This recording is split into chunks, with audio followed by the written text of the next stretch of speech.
Hello students, welcome back to my channel. तो आज हम करेंगे ये रिप्रोडक्शन इन एनिमल्स के क्वेश्चन आंसर्स। तो ये मैंने चैप्टर आप लोगों को कल पढ़ा दिया था, ऑन डिमांड था ये चैप्टर, तो इसीलिए तो आज इसके क्वेश्चन आंसर्स करते हैं।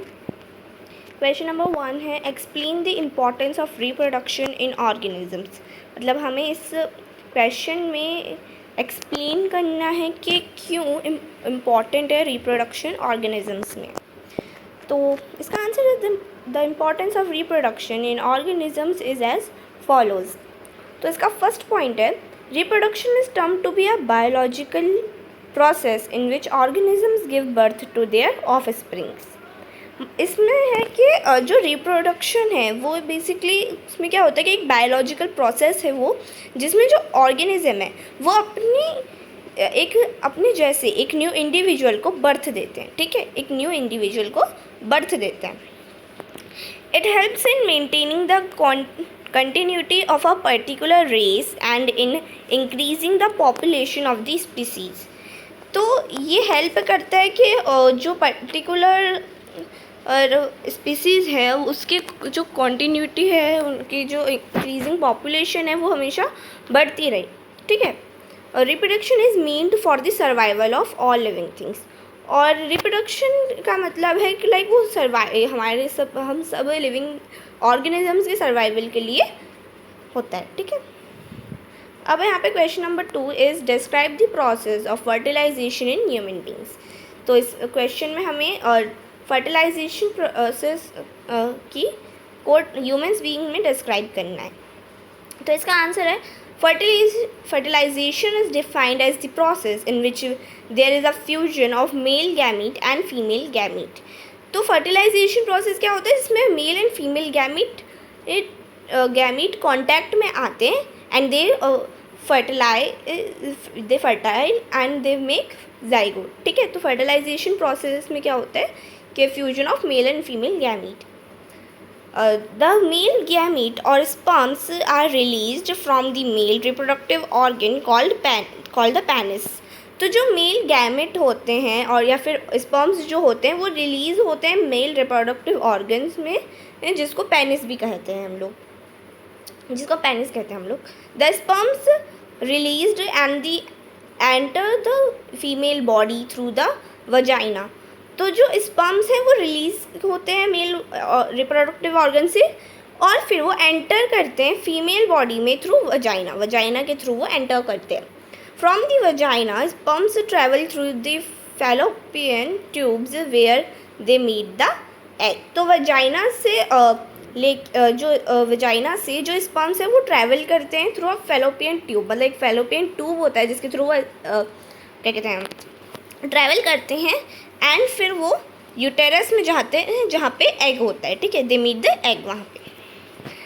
From there on the process of fertilization takes place in the fallopian tube. तो वहाँ पे ये जो प्रोसेस ऑफ फर्टिलाइजेशन है फैलोपियन ट्यूब में होती है। The male gamete cell and female gamete cell fuse together to form a zygote. तो जो मेल गैमेट सेल होती है लाइक जो स्पर्म्स होते हैं और जो फीमेल गैमेट सेल होती हैं एग्स, तो वो फ्यूज़ होते हैं साथ में टू फॉर्म अ जाइगोट बनाने के लिए। ठीक है, the zygote divides rapidly to form a ground of cells called a morula which becomes the embryo. After approximately 5 days the foetus is present for about 8 weeks after fertilization।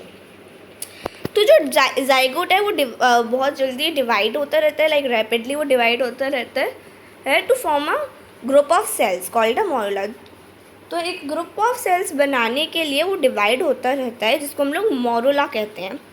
तो फिर क्या होता है कि जो एम्ब्रायो होता है वो 5 days अप्रॉक्सीमेटली 5 days बाद वो बन जाता है और जो फोएटस होता है वो प्रेजेंट होता है for about 8 weeks after fertilization. तो फर्टिलाइजेशन के 8 weeks बाद जो फोएटस है वो प्रेजेंट होता है।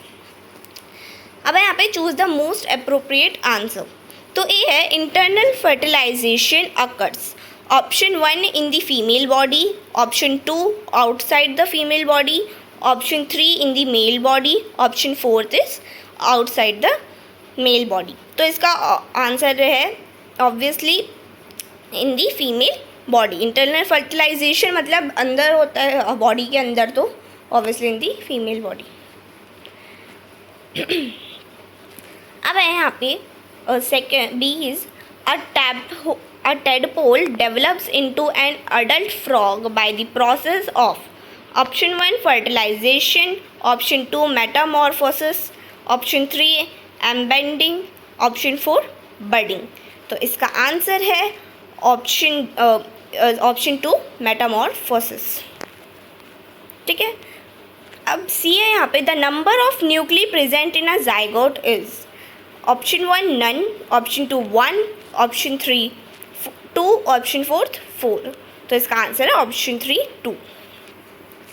अब यहाँ पे question number 4 is indicate whether the following statement are true or false. तो ए है oviparous animals give birth to young ones. तो इसका आंसर है फॉल्स, क्योंकि ओविपारस एनिमल्स होते हैं वो डायरेक्टली यंग वंस को बर्थ नहीं देते हैं, वो एक एग को वो बर्थ देते हैं एंड देन जो एग है तो कुछ वीक्स बाद जब टूटता है तो उसमें से यंग वंस निकलते हैं। Each sperm is a single cell. तो इसका आंसर है ट्रू, क्योंकि हर एक स्पर्म एक सिंगल सेल होता है। अब यहाँ पे C external fertilization takes place in the frog. तो इसका आंसर भी ट्रू है, क्योंकि हाँ एक्सटर्नल फर्टिलाइजेशन फ्रॉग्स में होता है। डी है a new human individual develops from a cell called a gamete. तो एक जो न्यू ह्यूमन इंडिविजुअल है वो एक डेवलप होता है एक सेल से, जिसको हम लोग गैमीट कहते हैं। तो इसका आंसर है फॉल्स, क्योंकि जो गैमीट्स होते हैं उससे नहीं बनते हैं एक कोई भी न्यू इंडिविजुअल। जो गैमीट्स होते हैं वो फ्यूज़ होते हैं देन फर्टिलाइजेशन प्रोसेस में, तो वो बनाते हैं zygote. Then zygote develops into an embryo and then embryo develops into a new individual. ठीक है, अब यहाँ पे ई है egg laid after fertilization is made up of a single cell. तो जो एग बनता है आफ्टर फर्टिलाइजेशन वो सिंगल सेल होता है। तो इसका आंसर है ट्रू, क्योंकि जो एग होता है वो सिंगल सेल होता है। अब एफ है अमीबा रिप्रोड्यूसेस बाय बडिंग। तो जो अमीबा है वो बडिंग के थ्रू रिप्रोड्यूस करता है। तो इसका आंसर है फॉल्स, क्योंकि अमीबा बडिंग के थ्रू रिप्रोड्यूस नहीं करता है। अमीबा बाइनरी फिजन के थ्रू रिप्रोड्यूस करता है, हमने पढ़ा था ना। अब यहाँ पे fertilization is necessary even in asexual reproduction. तो जो फर्टिलाइजेशन है वो नेसेसरी होता है एसेक्सुअल रिप्रोडक्शन में भी। तो इसका आंसर है फॉल्स, क्योंकि फर्टिलाइजेशन तभी हो सकता है जब male and female gamete meet करे, और एसेक्सुअल रिप्रोडक्शन में ये होता है कि ओनली सिंगल पेरेंट इन्वॉल्व होता है, तो इसीलिए फर्टिलाइजेशन नहीं होता है एसेक्सुअल रिप्रोडक्शन में। Binary fission is a method of asexual reproduction. इसका आंसर ऑब्वियसली ट्रू है। फिर है a zygote is formed as a result of fertilization. तो हाँ इसका आंसर ऑब्वियसली ट्रू है। एक जाइगोट जो एक रिजल्ट होता है फर्टिलाइजेशन प्रोसेस का। And embryo is made up of a single cell. तो जो एम्ब्रॉय है वो सिंगल सेल से होता है। तो इसका आंसर फॉल्स है, क्योंकि एम्ब्रॉय सिंगल सेल नहीं होता है। ठीक है, अब है यहाँ पे question number 5 is give the differences between a zygote and a foetus. तो हमें जाइगोट एंड फोइटस के बीच में डिफरेंस बताना है। तो इसका आंसर है it is the earliest stage of development. तो पहले यहाँ पे जाइगोट का दे रखा है, it is the earliest stage of development. Second is it is formed by the fusion of male and female gametes. Third it is a single cell. Fourth the zygote divides several time to form an embryo. तो यहाँ पे क्या है कि जो zygote होता है वो अर्लीस्ट स्टेज ऑफ डेवलपमेंट होती है, मतलब एक न्यू इंडिविजुअल को डेवलप होने से जो बहुत पहले वाली प्रोसेस होती है वो होती है जाइगोट जब फॉर्म होता है। और ये फॉर्म्ड होता है bye the fusion of male and female gamete, और जाइगोट्स सिंगल सेल होते हैं, और जो जाइगोट होते हैं वो सेवरल टाइम डिवाइड्स होते हैं एक एम्ब्रॉय बनाने के लिए। फिफ्थ यहाँ पे the zygote normally last a week and then develops into its next stage. तो जो जाइगोट है वो नॉर्मली एक लास्ट वीक में होते हैं, फिर वो डेवलप होते हैं एक न्यू स्टेज में। अब यहाँ पे foetus, it is the last developmental stage of an organism. तो जैसे कि जाइगोट में था कि वो लाइक बहुत अर्ली स्टेज ऑफ डेवलपमेंट है, और जो फोइटस है वो लास्ट स्टेज ऑफ डेवलपमेंट है ऑर्गेनिज्म की। तो फोइटस में ये लास्ट स्टेज होता है डेवलपमेंट ऑफ ऑर्गेनिज्म में। सेकेंड है the stage of the एम्ब्रॉय show the all the main recognisable body parts of a mature organism. तो इसमें क्या होता है कि जो स्टेज ऑफ एम्ब्रॉय होता है वो हर एक मेन मतलब इससे हर एक मेन रिकॉग्निज्म बॉडी पार्ट और रिकॉग्नाइज किया जाता है एक मैच्योर ऑर्गेनिज्म का। थर्ड है the foetus stage occurs after the एम्ब्रॉय stage. तो एम्ब्रॉय स्टेज के बाद ही फोइटस स्टेज होती है, क्योंकि देखो जाइगोट में क्या होता है कि जाइगोट के बाद एम्ब्रॉय स्टेज होती है, पर यहाँ पे एम्ब्रॉय स्टेज के बाद फोइटस स्टेज होती है। अब फोर्थ है foetus mainly undergoes internal development. तो जो फोइटस होता है वो मेनली इंटरनल डेवलपमेंट में ही होता है। ओके, अब यहाँ पे question number 6, define asexual reproduction, describe 2 methods of asexual reproduction in animals. तो यहाँ पे हमें डिफाइन करना है एसेक्सुअल रिप्रोडक्शन को, और 2 मेथड्स बताने एसेक्सुअल रिप्रोडक्शन इन एनिमल्स में। तो इसका आंसर है, in this type of reproduction the offspring arises from a single organism without the fusion of male and female gametes. It never changes the number of chromosomes. तो यहाँ है कि ये एक टाइप ऑफ रिप्रोडक्शन होता है जिसमें जो ऑफस्प्रिंग बनता है वो एक सिंगल ऑर्गेनिज्म में बनता है, मतलब without a fusion of male and female gamete. मतलब जो सिंगल पेरेंट जिसमें इन्वॉल्व होता है उसको हम लोग एसेक्सुअल रिप्रोडक्शन कहते हैं, जिसमें और ये कभी भी लाइक चेंज नहीं करता है द नंबर ऑफ क्रोमोसोम्स। तो जो फर्स्ट मेथड है एसेक्सुअल रिप्रोडक्शन का एनिमल्स में वो है बाइनरी फिजन इन अमीबा। हमने पढ़ा था कि amoeba binary fission method use करते हैं टू रिप्रोड्यूस। तो इसमें क्या होता है, it is a kind of asexual reproduction in which one cell divides into 2 halves. तो इसमें क्या होता है, इस एसेक्सुअल रिप्रोडक्शन में क्या होता है कि जो वन सेल होती है अमीबा की, जो एक सेल होती है वो डिवाइड होती है 2 हाफ्स में। लाइक एक है तो वो 2 हाफ्स में डिवाइड हुई, फिर जो एक हुई वो 2 हाफ में हुई, ऐसे करते करते बहुत सारे होते हैं। सेकेंड है, it is a unicellular organism that has a cell membrane, cell wall and cytoplasm. तो ये एक यूनिसेलुलर ऑर्गेनिज्म होता है जिसमें सेल मेम्ब्रेन होती है, सेल वॉल होती है और साइटोप्लाज्म होता है। ठीक है। थर्ड है the division of the cell can take place on any plane. तो जो डिवीजन ऑफ सेल होता है वो कहीं पे भी हो सकता है, मतलब किसी भी प्लेस पे हो सकता है। फोर्थ है यहाँ पे, in this process the nucleus of the amoeba first divides to form 2 daughter nuclei by the process called karyokinesis। तो जो प्रोसेस तो इस प्रोसेस में क्या होता है कि जो न्यूक्लियस होता है अमीबा का वो पहले डिवाइड होता है 2 डॉटर न्यूक्ली में। मतलब जो न्यूक्लियस होता है, तो हमने जैसे पढ़ा था कि जो न्यूक्लियस है पहले वो 2 उसमें डिवाइड होता है 2 डॉटर न्यूक्ली में, फिर जो है वो अमीबा डिवाइड होता है। तो ये जो प्रोसेस होती है तो डिवीजन ऑफ न्यूक्लियस इनटू 2, उस प्रोसेस को हम लोग कहते हैं कैरियोकिनेसिस। अब यहाँ पे finally the division of the body into 2 halves having a nucleus takes place. तो उसके बाद क्या होता है कि फाइनल जो बॉडी फिर डिवाइड हो जाती है जिसमें 2 न्यूक्लियस होते हैं, मतलब अलग अलग बॉडी, 2 अलग अलग बॉडीज़ में एक इंडिविजुअल न्यूक्लियस होता है। अब यहाँ पे बडिंग इन हाइड्रा में बडिंग प्रोसेस है। तो फर्स्ट यहाँ पे organisms such as hydra use regenerative cells for reproduction in the process of budding. तो जो ऑर्गेनिजम्स होते हैं लाइक हाइड्रा, वो यूज़ करते हैं रीजनरेटिव सेल्स रिप्रोडक्शन के लिए by the process in the process of budding. तो बर्डिंग प्रोसेस में जो ऑर्गेनिजम्स होते हैं लाइक हाइड्रा, वो रीजनरेटिव सेल्स यूज़ करते हैं रिप्रोडक्शन के लिए, ठीक है। The first step is the formation of buds which develops as a small outgrowths on the parent's body.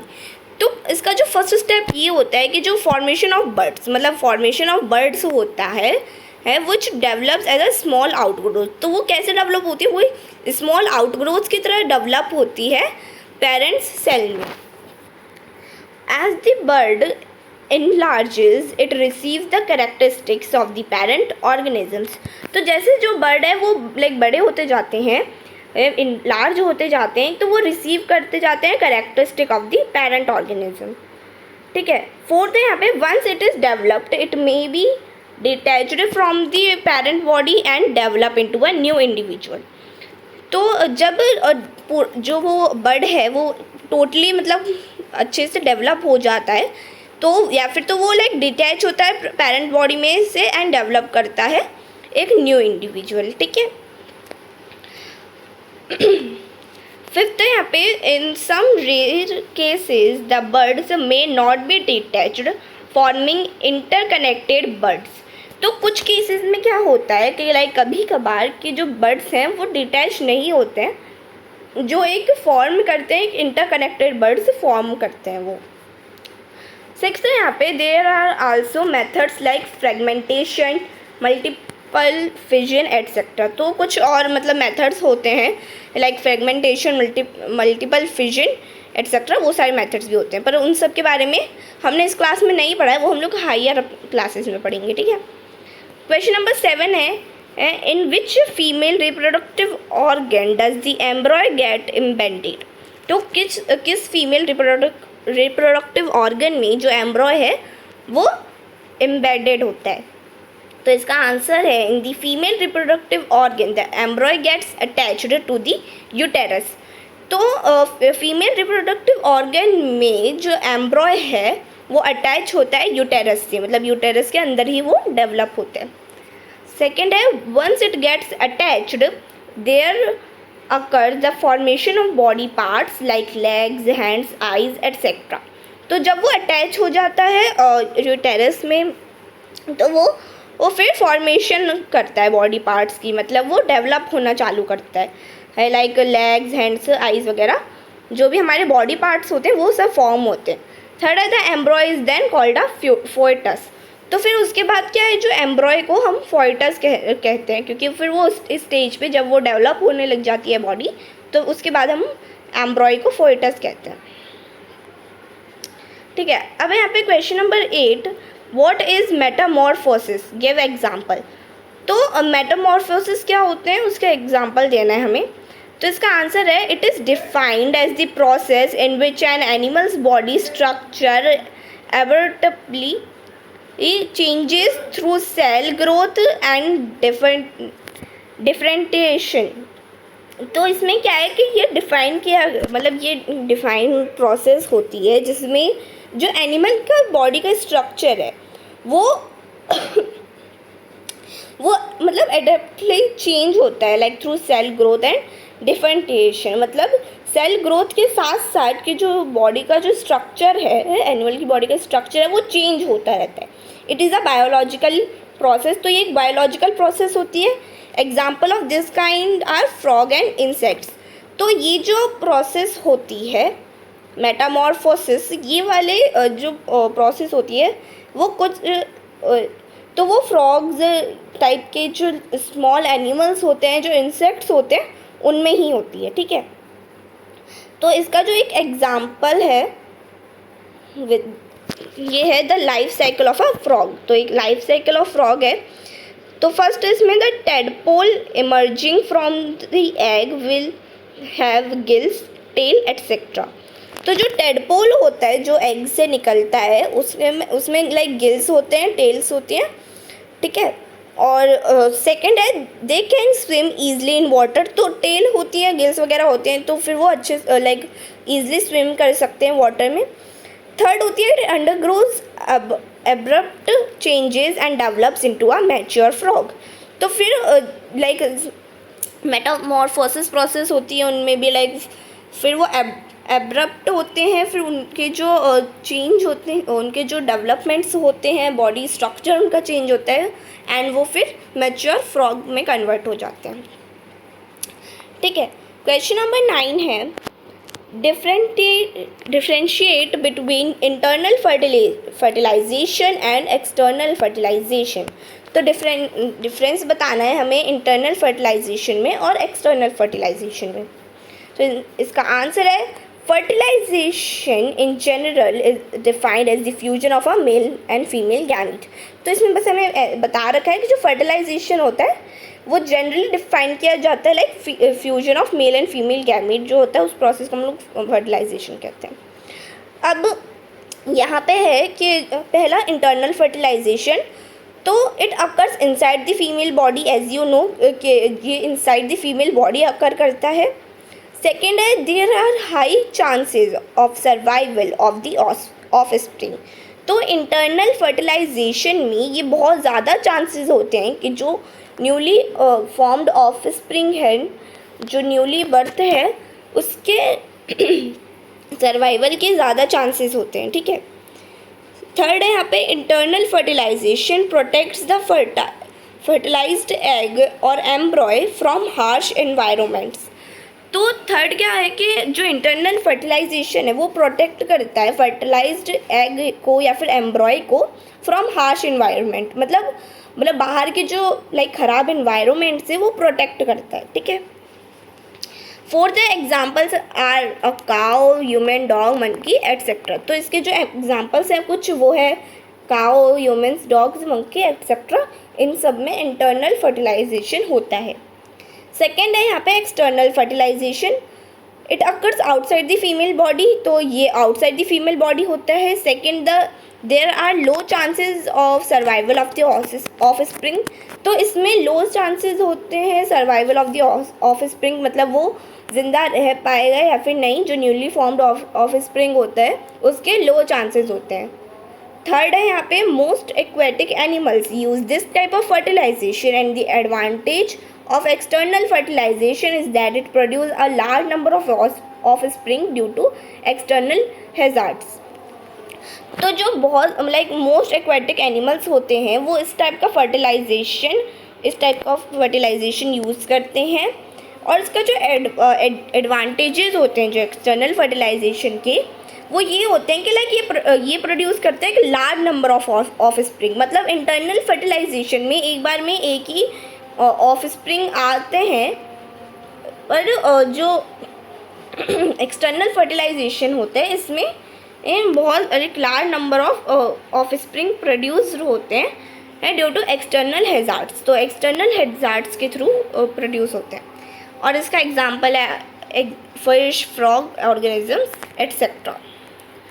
तो स्टूडेंट्स यहीं तक था आपका चैप्टर, ये चैप्टर आपका ख़त्म हो गया। आई होप आपको मेरी वीडियो पसंद आई हो एंड इससे आपको हेल्प हुई हो अपने क्लास टेस्ट के लिए। कल चैप्टर नंबर 7 भी आ जाएगा and all the best for your exam. Share with your friends to help them also. Like my channel, subscribe my